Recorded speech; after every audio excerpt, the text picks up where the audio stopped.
Babies are just blank slates, right? Hmm. I give this newborn to another family and that's it. Everything is nurture. There's no nature. I'm Lindsay and this is Robin.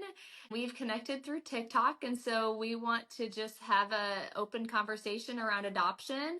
Robin, do you want to introduce yourself a little bit and share with everybody your background? Sure. I'm Robin and I live in the Chicago suburbs. My TikTok handle is Gen X Lady, super original. I met Lindsay on TikTok, like so many of you, when her post about her failed adoption went viral. And I had made a comment on that post saying that I was a birth mom and I had different perspective on the whole conversation. When she invited a conversation, I volunteered because I think it's really important to talk about adoption, talk about how we can make it more ethical from lots of different perspectives. Obviously, my perspective is the birth mom perspective. So I'm not going to spend time talking about other perspectives because I really think everybody needs to speak for themselves. Of course. And I know that she's open to those conversations with adoptees as well, which is such an important and unrepresented voice in this conversation. So I was that girl in high school who got pregnant. That's another long story as to how that happened.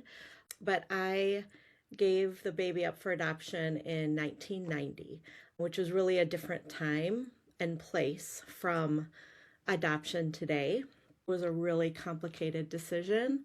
Even given that I didn't have other choices, I desperately wanted to keep my baby. I remember that so many women it resonates with is like nobody ever congratulated me, Mm. right? Nobody ever said, "Oh my gosh, you're pregnant. Congratulations." And obviously, I was 17, and maybe that wasn't the right thing to say. But there's this little piece inside of you that kind of grieves that Hmm. it wasn't a happy time.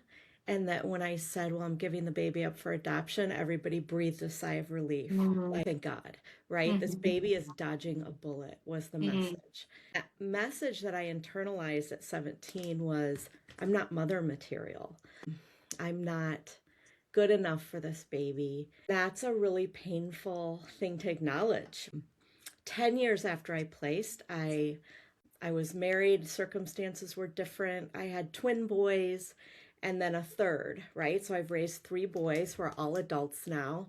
And I would say that beginning of my motherhood journey was so rocky because of that internalized message Hmm. that I was not mother material, didn't feel qualified to be a mom, and I really struggled with severe postpartum depression and just a feeling of inadequacy.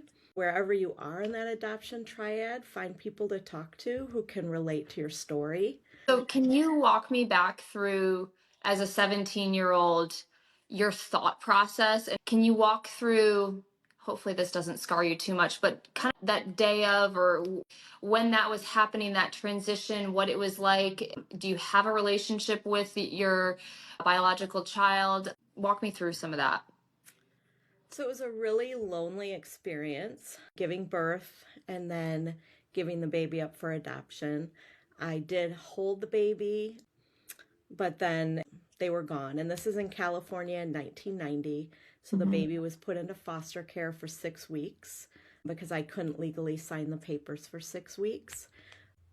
So it was just a devastating time Hmm. leaving the hospital with empty arms and really confused, right? The messaging at that time was you're going to sign these papers and just forget about it. Go on with your life and go to college and everything is great.